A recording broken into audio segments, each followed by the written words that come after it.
Good morning everyone. Today we are going to discuss second chapter which is solution of first and second order networks. ठीक है, इसमें we are going to study solution of first and second order differential equation for series and parallel RL, RC, RLC circuits, है ना.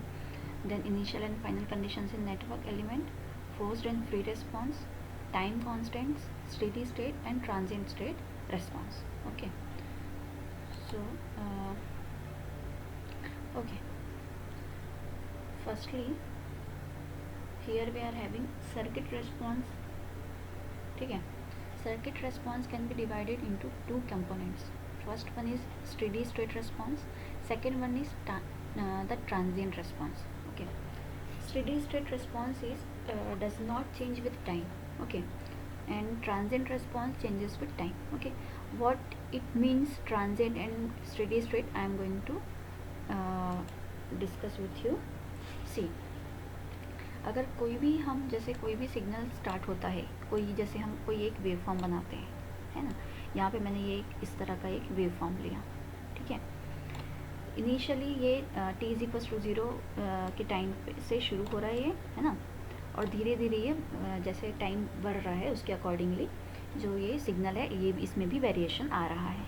ठीक है, अब ये जो टाइम इंस्टेंट है, इस टाइम इंस्टेंट के बाद जो है ये सिग्नल में कोई वेरिएशन नहीं दिख रहा है. ठीक है, एक कांस्टेंट आपको दिख रहा होगा कॉन्स्टेंटली. ये इस पॉइंट के बाद ये कांस्टेंट हो गया, मतलब इसका वैल्यू चेंज नहीं हो रहा है. एज टाइम चेंज हो रहा है उसके अकॉर्डिंग चेंज नहीं हो रहा है. ठीक है, तो जो ट्रांजिएंट पीरियड है वो होता है जब भी कोई सिग्नल स्टार्ट होता है ना. जब भी कोई सिग्नल स्टार्ट होता है वो टाइम से लेकर के जब वो सिग्नल स्टेबल होने लगता है ना. तो जो टाइम आता है जिस टाइम से वो स्टेबल होना शुरू होता है तो वो टाइम मतलब स्टार्टिंग टाइम से लेकर के स्टेबल वाला टाइम, वो जो पूरा ड्यूरेशन है उसको कहते हैं ट्रांजिएंट पीरियड. ओके, और फिर जब स्टेबल हो जाता है सिग्नल, जिस टाइम पीरियड के जिस टाइम इंस्टेंट से सिग्नल स्टेबल हो जाता है उसके बाद वाला जो पूरा टाइम रहता है उसको बोलते हैं steady state period, steady state duration, है ना. और जो ट्रांजिएंट पीरियड है ये बहुत ही लाइक स्मॉल पीरियड के लिए रहता है, लाइक मिली सेकेंड्स में रहता है या माइक्रो सेकेंड्स में रहता है ना. बहुत ही स्मॉल पीरियड का रहता है ट्रांजिएंट पीरियड. और अगर स्टेडी स्टेट की बात करें तो स्टेडी स्टेट तो कैसे, जहाँ से आपका सिग्नल स्टेबल हुआ वहाँ से देखिए इन्फिनाइट टाइम तक का जो पूरा ड्यूरेशन रहेगा वो आपका स्टेडी स्टेट पीरियड में आएगा. ठीक है, ओके.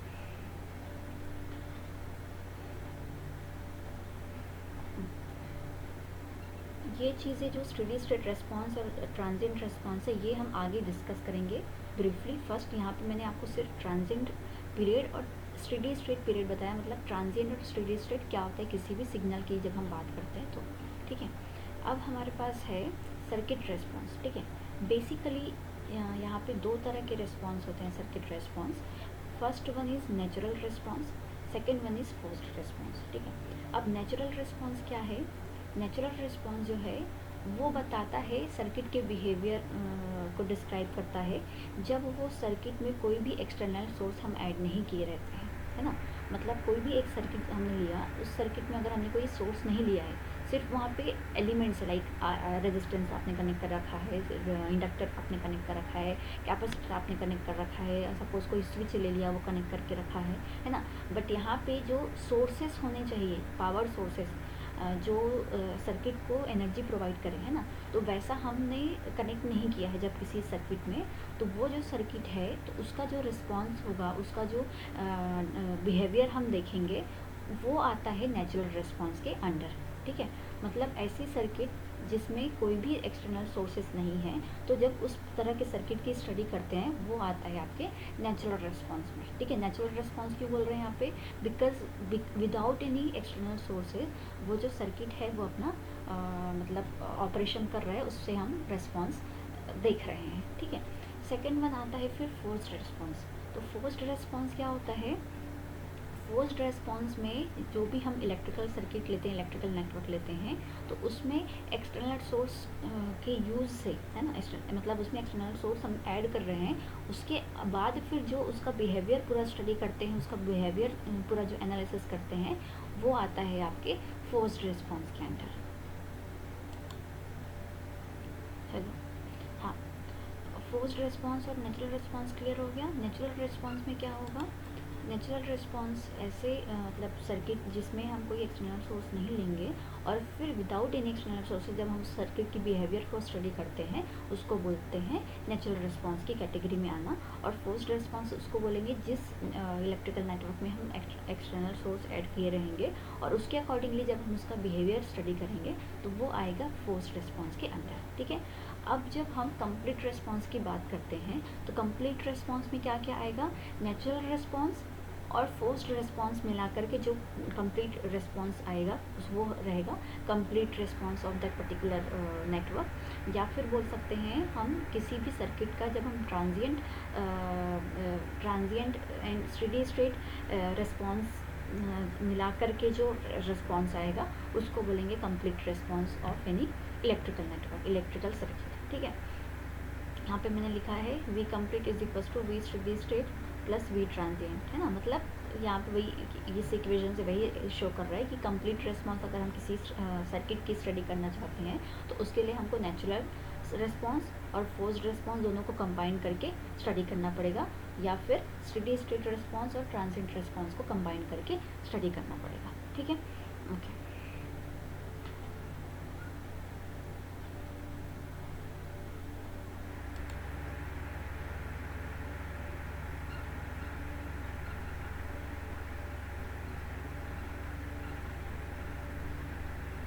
ओके नेक्स्ट है हमारे पास source free RC circuit. Source free RC circuit बोले या तो फिर natural response of RC circuit, ठीक है। यहाँ पे क्या सोर्स फ्री आरसी सर्किट मतलब इस सर्किट में हम कोई भी एक्सटर्नल सोर्स नहीं यूज़ कर रहे हैं, ऐसे सोर्स नहीं ले रहे हैं यहाँ पे जो बट इस सर्किट को एनर्जी प्रोवाइड करें, ठीक है। तो source free RC circuit, RC circuit मतलब यहाँ पे एक रेजिस्टेंस यूज़ किया है और एक कैपेसिटेंस यूज़ किया है, ठीक है। ओके आगे बढ़ते हैं। अगर हम मतलब जब हम ये सर्किट स्टडी करेंगे तो अगर ये सर्किट स्टडी करेंगे जब तो इस सर्किट का केसीएल इक्वेशन, केसीएल मतलब किरचॉफ्स करेंट लॉ, है ना। किरचॉफ्स करेंट लॉ से क्या पता चलता है कि किसी पर्टिकुलर नोड पे जितने भी नंबर ऑफ ब्रांचेस उस पर्टिकुलर नोड से कनेक्ट हो रहे हैं तो उस ब्रांचेस से मतलब उस पर्टिकुलर नोड में जो करंट एंटर कर रहा है प्लस करंट लीव कर रहा है दोनों को मिला करके it should be equals to zero according to KCL law. Kirchhoff's current law ये बोलता है कि किसी भी नोड पे जितना भी अमाउंट का करंट एंटर हो रहा है या कोई करंट लीव कर रहा है तो दोनों एंटर करने वाला करंट और लीव करने वाले करंट का समेशन ज़ीरो होना चाहिए, ठीक है। तो अगर हम इस पर्टिकुलर सर्किट में अगर हम केसीएल लगाएं तो ये हम यहाँ ये नोड ले लेते हैं, है ना। ये इसको नोड ले लिया हमने तो ये तो कम्प्लीटली एक ही नोड हुआ, ठीक है। अब ये जो कैपेसिटर है इसके अक्रॉस वोल्टेज बना रखा है V, है ना। यही वोल्टेज जो है वो रेजिस्टेंस का भी सेम वोल्टेज होगा बिकॉज यहाँ पे आपका C और R जो है वो पैरेलल में कनेक्टेड है ना। अगर हम इस पॉइंट से इस पॉइंट की बात करें तो या इस पॉइंट से इस पॉइंट के बीच ये और ये कैपेसिटर एंड रेजिस्टेंस दोनों कैसे कनेक्टेड हैं, पैरेलल में कनेक्टेड है, ठीक है। तो जब हम यहाँ पे केसीएल इक्वेशन फॉर्म करेंगे तो केसीएल इक्वेशन के लिए देखिए I जो है C यहाँ पे मतलब दोनों तरीके से अगर देखा जाए या बोला जाए तो यहाँ पे R और C सीरीज में भी कनेक्टेड है और पैरेलल में भी कनेक्टेड है ना। अगर हम ये वाला नोड और ये वाला नोड मतलब अगर इस दोनों को लेकर के चलें और हम बोल रहे हैं कि इस पॉइंट से लेकर के इस पॉइंट का जो वोल्टेज V है ना, तो इस तरीके से हमको क्या दिख रहा है कि C और R जो है वो पैरेलल में कनेक्टेड है, ठीक है। और अगर C अगर आप यहाँ से स्टार्ट कर रहे हो चलना, ठीक है, यहाँ से अगर आप चलना स्टार्ट कर रहे हो तो C को आप कवर करोगे, उसके बाद फिर R के पास जाओगे, ठीक है। तो इस तरह से ये कैसे सीरीज में भी कनेक्टेड है, ठीक है। ओके हाँ, तो यहाँ पे हमको फॉर्म करना है केसीएल इक्वेशन, ठीक है। केसीएल इक्वेशन के लिए देखो आपको वोल्टेज दोनों का वोल्टेज पता है, कैपेसिटर का भी वोल्टेज पता है, रेजिस्टेंस का भी वोल्टेज पता है, ठीक है। तो जब आपको वोल्टेज और रेजिस्टेंस पता है तो आप रेजिस्टर ये जो R है इसके अक्रॉस क्या निकाल सकते हो, करंट की वैल्यू, है ना। तो वो तो उसके अक्रॉस करंट की वैल्यू क्या रहेगी, आई की वैल्यू क्या आ जाएगी रजिस्टर के अक्रॉस V अपॉन आर, ठीक है। और वही अगर हम कैपेसिटर की बात करें तो कैपेसिटर में हम करंट इक्वेशन कैसे लिखते हैं, C into D V by D T, मतलब जो कैपेसिटर है वो कैपेसिटर की वैल्यू इनटू उसके अक्रॉस जो भी वोल्टेज है उसको हम टाइम के रेस्पेक्ट में डिफ्रेंशिएट करते हैं और फिर ये जो कंप्लीट वैल्यू आता है ये होता है कैपेसिटर के अक्रॉस करंट, ठीक है। तो जब हम यहाँ पे केसीएल इक्वेशन फॉर्म करेंगे तो ये कैपेसिटर के अक्रॉस करंट क्या आएगा, C D V by D T, और आर के अक्रॉस आएगा वी अपॉन आर। तो ये हो गया आपका C D V by D T plus V by R is equals to 0, ठीक है। अब इसी इक्वेशन को हमने नेक्स्ट स्टेप पे रीअरेंज करके लिखा है, तो ये हो गया D V by D T, है ना, ये वाला टर्म लिया D V by D T C. यहाँ पे ये कैसे आया है, आप क्या कर सकते हो, दोनों मतलब v बाई आर जो है उसको आप राइट में शिफ्ट कर दीजिए, तो ये हो जाएगा C D V by D T, है ना, इज इक्वल्स टू क्या रहेगा माइनस वी बाई आर, ठीक है, माइनस वी बाई आर।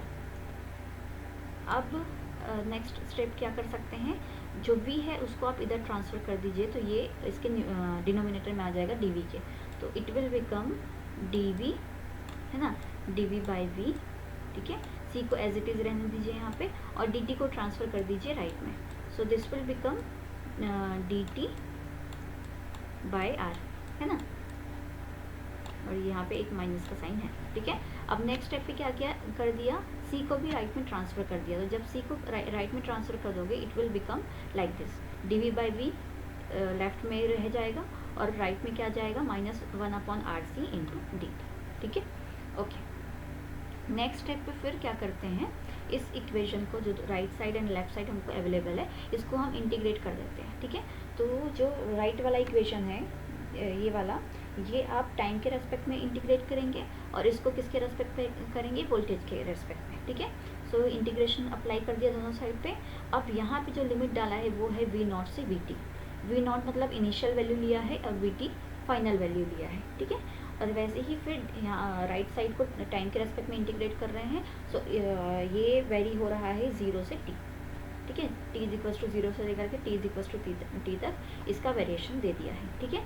अब सी इस तरह के जो ये वाला जो है डी वी बाई वी, ठीक है, इसका जब आप इंटीग्रेट करेंगे तो you will get 1 by V, sorry L N V, natural log V, ठीक है। और लिमिट आपको क्या पुट करना है, वी नॉट से वी टी, ठीक है।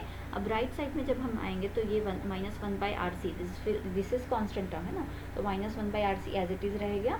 और फिर डी टी को जब आप डी टी को इंटीग्रेशन करना, तो डी टी को इंटीग्रेट करोगे तो क्या आएगा, टी आएगा, ठीक है। तो टी में फिर आपको लिमिट पुट करना रहेगा 0 से टी, ठीक है। तो ये पहले लेफ्ट वाला साइड देखिए, सी नेचुरल लॉग वी और इसका लिमिट क्या डाला है, वी नॉट से वी टी, ठीक है। तो this will become natural log V T minus natural log V naught, है ना, इतना तो समझ आ रहा है आपको।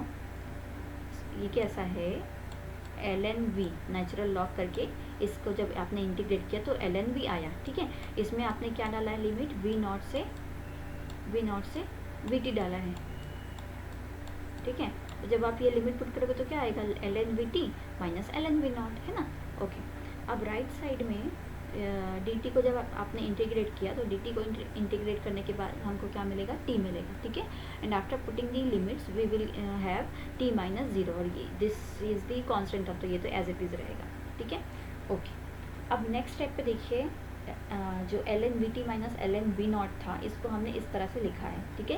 ये लॉग का एक क्या बोलना चाहिए, फॉर्मूला है या प्रॉपर्टी बोल सकते हो आप, है ना। जब इस तरह से आप लिखे रहते हो लॉग समथिंग माइनस लॉग, मतलब लॉग ए माइनस लॉग बी, है ना, तो उसको आप कैसे लिख सकते हो, माइनस है तो डिवाइड में कर सकते हैं आप, लॉग ए अपॉन बी, है ना। और अगर यहाँ पे प्लस रहता तो आप क्या करते हैं, लॉग ए इंटू बी, है ना। सो यहाँ पे माइनस है तो it will become log V T by V naught, ठीक है, ये हो गया। अब आप राइट साइड में जब आपने ये सारा डेरिवेशन किया, जो आपने इंटीग्रेशन किया, तो आफ्टर इंटीग्रेटिंग आपको क्या मिला, -1 बाई आर सी या टी माइनस 0 मतलब टी, है ना, तो ये आ गया, ओके। अब नेक्स्ट स्टेप पे हम क्या कर रहे हैं, लॉग को रिमूव कर रहे हैं, ठीक है। जब आप लॉग को रिमूव करोगे तो लॉग को जब हम रिमूव करेंगे so this will become V T by V naught, और जो राइट साइड वाला है, राइट साइड में कोई लॉगरिदमिक फंक्शन था क्या? नहीं था, ये मतलब नॉर्मल कोई फंक्शन था, और लेफ्ट साइड वाला लॉग था। तो इसको जब आप हटाओगे, रिमूव करोगे लेफ्ट वाले को, सो ये तो एज इट इज़ आ जाएगा, मतलब V T upon V naught, ठीक है, लॉग हट गया। अब उस लॉग को हटाने के लिए एक एक्सपोनेंशियल टर्म आ जाता है जो आपके राइट साइड वाले जो कांस्टेंट टर्म है उसमें आएगा। तो ये हो जाएगा एक्सपोनेंशियल टर्म का power minus T by R C, मतलब जो भी वैल्यू है यहाँ पे राइट साइड में वो कहाँ पे चले जाएगी? एक्सपोनेंशियल टर्म के पावर में, ठीक है, विथ गिवन साइन। जैसे यहाँ पे minus T by R C था तो एज इट इज़ ये इसके पावर में चला जाएगा minus T by R C, ठीक है। अब अगेन इस इक्वेशन को आप रीअरेंज करेंगे, so you will get V T is equals to V naught into E to the power minus T by R C, ठीक है। ये एक डेरिवेशन हमने कर लिया। डेरिवेशन तो सिंपल था, बट हमने इसमें क्या किया है, हमने क्यों ऐसा ये सारा चीज़ किया है, ठीक है। तो सी, जो वी टी है, दिस वी टी जो है वोल्टेज है कोई भी टाइम इंस्टेंट टी पे, है ना। इसका मतलब ये है कि जो आपको वी टी का इक्वेशन मिला है, इस वी टी के इक्वेशन में आप कोई भी टाइम ऑफ इंस्टेंट पे, मतलब टी की वैल्यू आपको जिस टाइम इंस्टेंट पे वोल्टेज की वैल्यू फाइंड करनी है तो वो आप इजीली फाइंड कर सकते हो। टी की वैल्यू अब बस आपको पुट करनी है, ठीक है। बाकी आर एंड सी जो है, आर सी वी नॉट, ये सारी चीज़ें तो मतलब गिवन रहेंगी हमको, है ना। तो इस इक्वेशन से हमको क्या मिला, ये जो इक्वेशन आया इससे ये मिला है, किसका इक्वेशन है ये? वी टी का, voltage which is changing with respect to time, है ना। टाइम के अकॉर्डिंग जब वोल्टेज का वेव फॉर्म चेंज हो रहा है, तो इस इक्वेशन से हमको क्या मिलेगा, कोई भी टाइम इंस्टेंट पे हम फाइंड कर सकते हैं वोल्टेज की वैल्यू, ठीक है। तो वो इक्वेशन आया है हमारा V naught into E to the power minus T by R C, ठीक है। और यहाँ पे वी नॉट क्या है? वी नॉट जो है वो इनिशियल टाइम का वोल्टेज है, ठीक है। Okay, one more thing I want to tell you, capacitor और इंडक्टर की प्रॉपर्टी होती है, ठीक है। कैपेसिटर के केस में आप वोल्टेज का इक्वेशन क्या लिखते हो? वन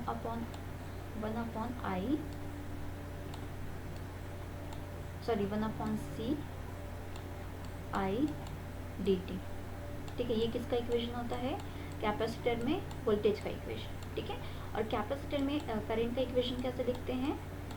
करंट होता है कैपेसिटर में C D V by D T, ठीक है।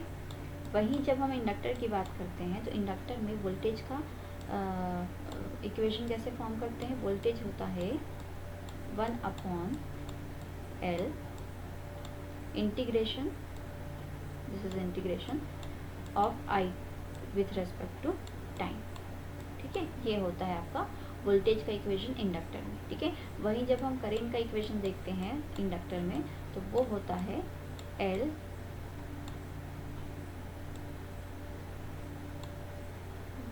एक second just a second, okay, गड़बड़ हो गया था, सॉरी। इंडक्टर के केस में वोल्टेज का इक्वेशन क्या होता है? वोल्टेज होता है इंडक्टर के केस में L D I by D T, ठीक है। थोड़ा सा अजीब सा दिखा रहा है बट मैं जो बोल रही हूँ वो सुनिए आप, ठीक है। V is equals to L D I by D T, ठीक है। करेंट का इक्वेशन होता है वन अपॉन एल, ठीक है, integration of V into D T, ठीक है। ओके, अब कैपेसिटर और इंडक्टर का काम क्या रहता है? कैपेसिटर इंडक्टर जो है वो वोल्टेज सोर्स से या जो भी उनको सोर्स मिलता है वहाँ से वो इनिशियली मतलब चार्ज होना शुरू करते हैं, और जैसे वो चार्ज हो जाते हैं उसके बाद फिर बिकॉज वो चार्ज हो गए हैं, एनर्जी उन्होंने गेन कर लिया है, तो उस एनर्जी को कहीं ना कहीं उनको लगाएंगे ना कहीं वो इन्वेस्ट करेंगे, है ना। तो होता क्या है, कैपेसिटर इंडक्टर मतलब नॉर्मली जो भी उनको सप्लाई प्रोवाइड कर रहे हैं उसके अकॉर्डिंगली वो चार्ज होना शुरू करता है, और जब वो कंप्लीट चार्ज हो जाता है उसके बाद फिर अपनी एनर्जी को किसी एक मतलब किसी के थ्रू अपना जो चार्ज हुआ है वो पूरा वो डिस्चार्ज करता है। जैसे हम क्या करते हैं, मतलब हमें भी कुछ काम करने के लिए कुछ भी मतलब जीने के लिए बोलो या बोलो, या कोई भी हम काम करने के लिए, ठीक है, क्या चाहिए रहता है हमको, एनर्जी चाहिए रहता है। एनर्जी हम कहाँ से लेते हैं, हम खाना खा करके एनर्जी लेते हैं। अब जब हम खाना खा के एनर्जी गेन कर लेते हैं, उसके बाद वी आर कैपेबल, या वी शुड से कि our body is capable to perform any particular task, है ना। तो उसी तरह से कैपेसिटर इंडक्टर भी क्या है, कोई भी जो सोर्स उनको प्रोवाइड होता है, जो भी उनको सोर्स मिलता है, वहाँ से वो एनर्जी गेन करते हैं। किसके कैसे एनर्जी गेन करते हैं, चार्ज होकर के, है ना। उसके बाद फिर उस पर जो भी वो चार्ज हो, जितना भी वैल्यू में चार्ज हुआ है, फिर उस पर्टिकुलर चार्ज्ड वैल्यू को फिर वो इन्वेस्ट करते हैं, या बोलना चाहिए कि अब वो अपना कुछ काम करने के लिए उस एनर्जी का यूज़ करते हैं, ठीक है।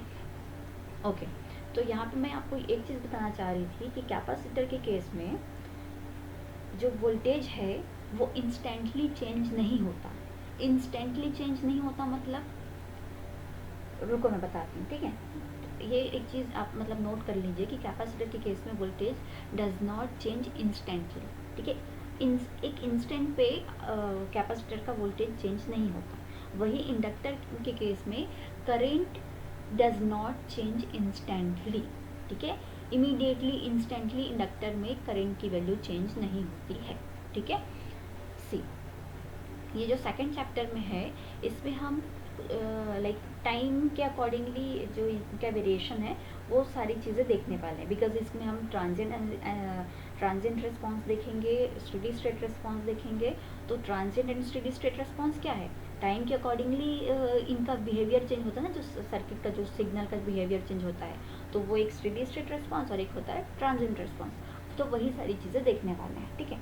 तो यहाँ पे क्या है, ये जो दो चीज़ें, दो लाइन लिखी है यहाँ पे, कैपेसिटर में वोल्टेज चेंज नहीं होता इंस्टेंटली, और इंडक्टर में करेंट चेंज नहीं होता इंस्टेंटली, ठीक है। तो इसका मतलब क्या है, सी, हम जैसे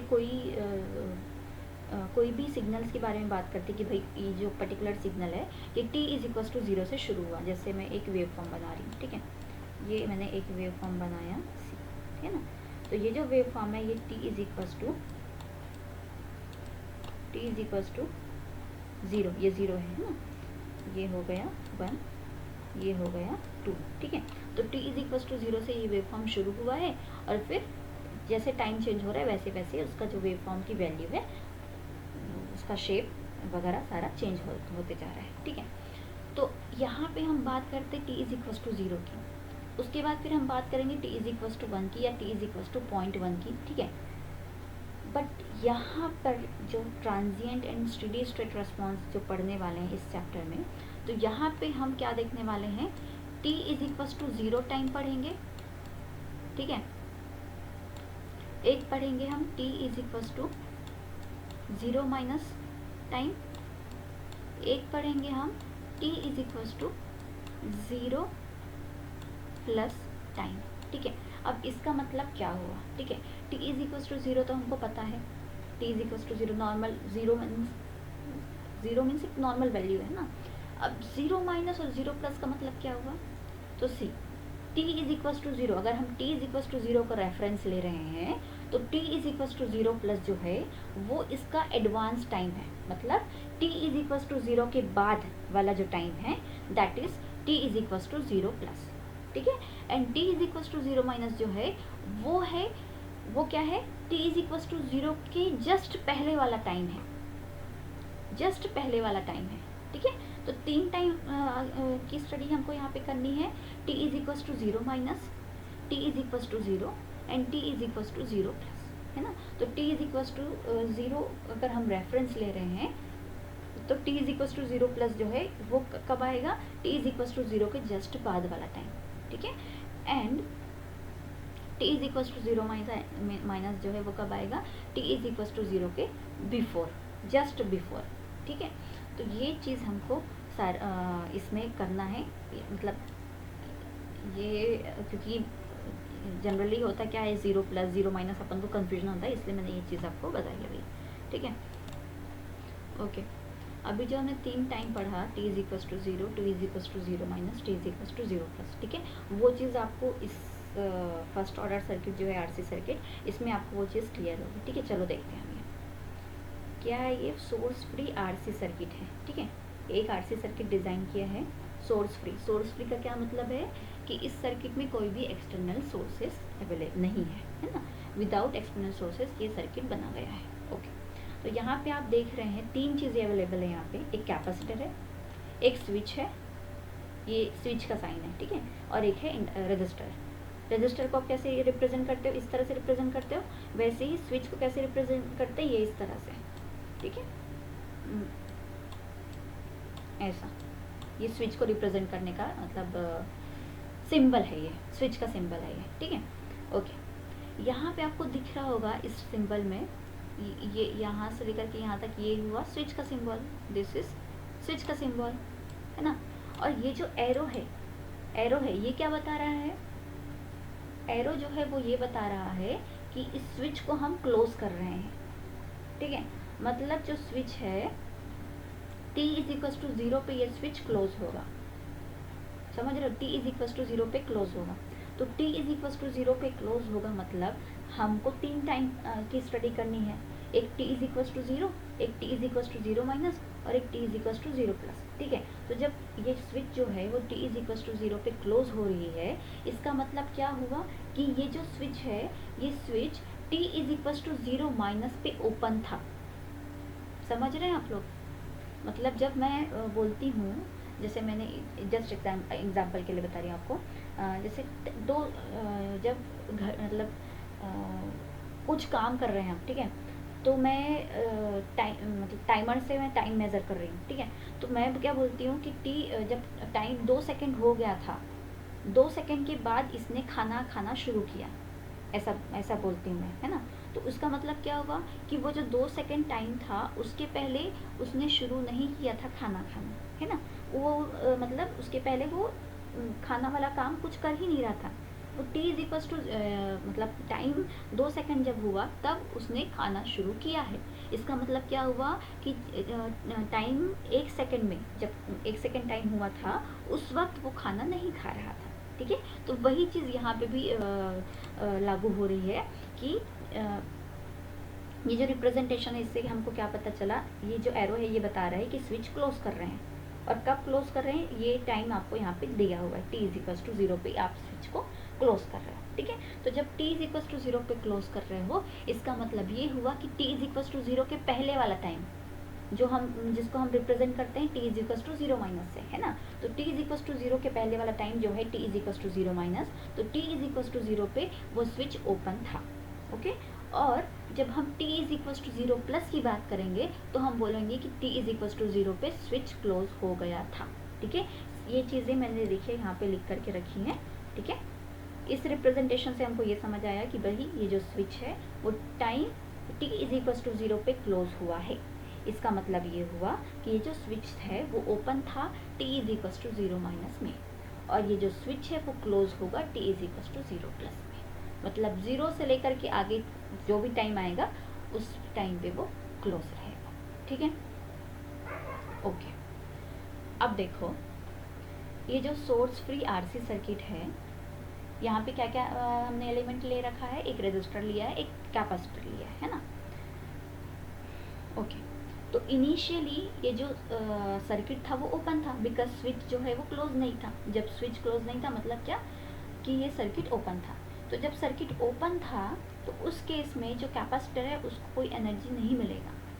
कुछ एनर्जी मिल रहा है क्या? कुछ भी नहीं, यहाँ पे तो कोई एक्सटर्नल सोर्स है ही नहीं। तो जब एक्सटर्नल सोर्स नहीं है तो उसको एनर्जी कहाँ से मिलेगा? और जब उसको एनर्जी नहीं मिलेगा इसका मतलब वो चार्ज नहीं होगा, और जब वो चार्ज नहीं होगा इट मीन्स कि कैपेसिटर के अक्रॉस जो वोल्टेज है VC जिसको हमने नाम दिया है, तो VC 0 minus will be equals to 0। VC 0 minus क्यों बोल रही हूँ मैं?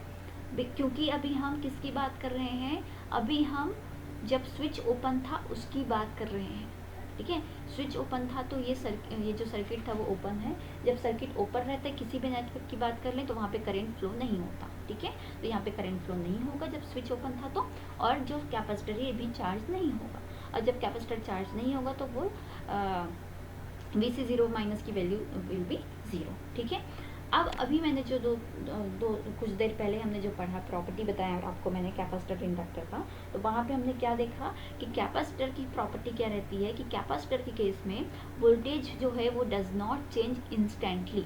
मतलब इंस्टेंट में उसका वोल्टेज चेंज नहीं होता है। इसीलिए वहाँ से उस पर्टिकुलर प्रॉपर्टी से, कैपेसिटर की प्रॉपर्टी से हमने ये इक्वेशन लिख रखा है कि Vc0 माइनस की जो भी वैल्यू है that will be equals to the Vc0 plus. ठीक है, मतलब यहाँ पे बिकॉज हम वोल्टेज की वैल्यू इंस्टेंटली चेंज नहीं कर सकते, इसी वजह से Vc0 माइनस में जो भी वैल्यू थी आपकी कैपेसिटर की, कैपेसिटर के वोल्टेज की, वही वैल्यू आपकी Vc0 प्लस में भी रहेगी। ठीक है, okay. When a charged capacitor is connected across R, current flows such that it leaves positive terminal of capacitor so that capacitor delivers energy, and Vc will be Vc minus IR is equals to 0। अच्छा, अब हम आगे बढ़ते हैं जब हमने ये switch को क्लोज कर दिया है। ठीक है, t is equals to 0 plus के बाद की बात कर रहे हैं, तो उसके बाद क्या है, ये स्विच क्लोज है। स्विच क्लोज है मतलब इस सर्किट में करंट फ्लो होगा। करंट फ्लो होगा मतलब we can form the equations. कौन से इक्वेशंस फॉर्म कर सकते हैं हम? केवीएल इक्वेशन फॉर्म कर सकते हैं। ठीक है, तो जब हम यहाँ से शुरू करेंगे, if we are starting from here, तो हम इक्वेशन कैसे लिखेंगे? Minus V C plus I into R. ठीक है, minus V C plus I into R. ऐसी करते हैं आप लोग, इक्वेशन ऐसी बनाते हो या कुछ लोग ऐसे बनाते होंगे? रुको मैं बता रही हूँ अभी। जैसे माइनस से शुरू किया, माइनस मतलब ये जो है माइनस का साइन है, तो इसको आप लिखते हो वी सी, और फिर आगे जब आर की बारी आएगी तो यहाँ पे फिर आप लिखते हो प्लस आई आर। ठीक है, तो उस तरह से ये इक्वेशन लिखा हुआ है, V C minus I R is equals to 0, because यहाँ पे सिर्फ दो एलिमेंट है, इसके अलावा कोई है नहीं, तो ये इन दोनों के अक्रॉस ही वोल्टेज ड्रॉप होगा, तो दोनों का जो वोल्टेज ड्रॉप है that will be equals to 0। ठीक है, अच्छा, अब अगले स्टेप पे देखिए, आई की जगह पे क्या लिखा है? C V C by D T.